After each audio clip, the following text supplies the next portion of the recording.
존경하는 광주 시민 여러분, 도암동, 문화동, 풍양동, 석곡동의 지역구를 두고 있는 시의원 신수정입니다.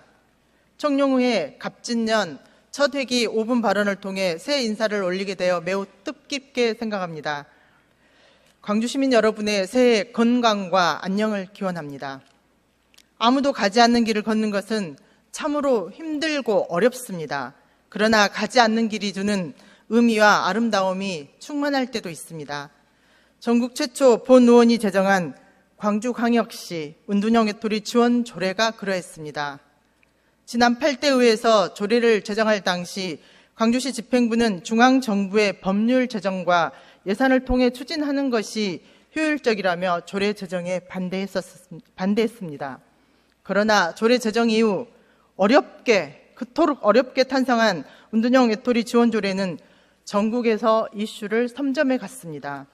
광주를 모티브로 조례 제정 과정부터 은둔형 외톨이 실태조사, 기본계획 수립, 센터 운영까지 타 지자체의 정책 사업의 베이스가 되었고 현 정부 국정과제로 포함될 만큼 획기적인 사례로 거듭났습니다. 그러나 광주의 지금은 어떠합니까? 은둔형 외톨이 지원조례 제10조에 따르면 시장은 은둔형 외톨이 지원을 위하여 광주광역시 은둔형 외톨이 지원센터를 설치 운영할 수 있으며 은둔형 외톨이 지원 사업의 효율적 추진을 위해 필요한 경우 센터 운영을 은둔형 외톨이 지원위원회의 심사를 걸쳐 위탁할 수 있게 되어 있습니다. 그런데 현재 광주 은둔형 외톨이 지원센터는 보조 사업일 뿐입니다. 그 이상도 그 이하도 아닙니다. 은둔형 외톨이 지원 사업에 영혼 없고 일하지 않는 집행부 행정의 민낯을 보여주고 있는 예입니다. 보조사업은 지방보조금법에 따라 민간에서 추진하는 사업의 활성화를 위해 예산을 지원하는 것이고 민간위탁은 법령 및 조례 등에 따라 지방자치단체장이 해야 될 사무를 민간에 이전하는 것입니다. 조례에 따라 은둔형 지원센터는 보조사업으로 운영되어야 합니까? 아니면 민간위탁으로 운영되어야 합니까? 전국적으로 벤치마킹이며 우수 사례로 모범이 된 광주 은둔형 지원센터는 도대체 무엇입니까? 전국 최초의 센터 설치라는 말이 무색할 정도입니다. 광주는 통합돌봄의 도시를 지향하고 있습니다. 그 길에 은둔형 외톨이 지원 사업도 적극적으로 추진될 수 있도록 다음과 같이 광주시 행정에 촉구합니다. 첫째, 조례 시행을 위한 광주시의 적극 행정을 촉구합니다. 은둔형 외톨이 지원 조례를 바탕으로 의무화된 은둔형 외톨이 지원위원회 운영, 3년에 한 번 있는 실태조사의 재수립 계획, 은둔형 외톨이 지원센터의 위탁 사무, 은둔형 외톨이 지원 사업의 확대와 통합돌봄과의 연결성을 깊이 고민해서 실천해 주시길 바랍니다. 둘째, 은둔형 외톨이 지원센터 운영 개선에 노력해 주시길 바랍니다.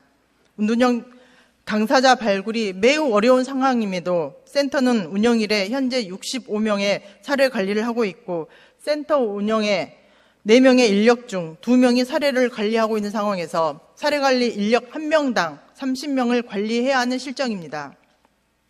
은둔 당사자 지원의 지속성이 매우 필요함에도 불구하고 1년 단위의 보조사업과 직원의 채용 계약 등의 운영 방식은 정말 개선되어야 할 점입니다. 이 자리를 빌어 한 가지 제안드립니다.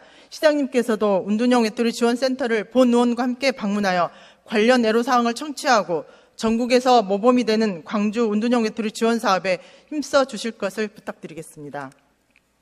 광주는 통합돌봄의 대명사가 되고 있습니다. 그러나 놓칠 수 없는 것은 고령화, 저출산 시대에 늘어만 가는 1인 가구 문제와 함께 청년 당사자의 문제만으로도 볼 수 없다는 점이 바로 은둔형 외톨이 문제입니다. 은둔 당사자를 우리 사회가 놓치게 되면 고독사 문제뿐만 아니라 사회적으로 심각한 병리 현상을 초래할 수 있습니다. 은둔 당사자를 발굴하고 지원하기 위한 노력이 복지사회로 한 걸음 더 나아가고 이를 위한 노력이 진정한 적극 행정이자 광주시가 가고자 하는 통합돌봄의 지름길이 될 수 있음을 5분 발언을 통해 밝히는 바입니다. 지금까지 경청해 주셔서 고맙습니다. 감사합니다.